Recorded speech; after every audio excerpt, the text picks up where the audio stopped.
Special day is tomorrow, why aren't you here? Gutta, jeg har firework. Nei, du drepte meg. Du drepte meg. Du drepte meg. Hva skjedde?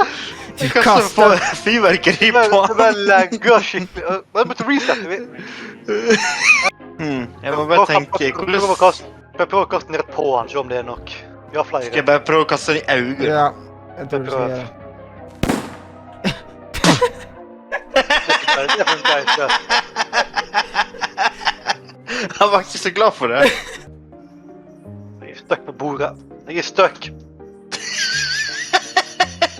Jeg er støkk. Jeg ser dette. Jeg har ikke gjort noe. Vent, Jakob.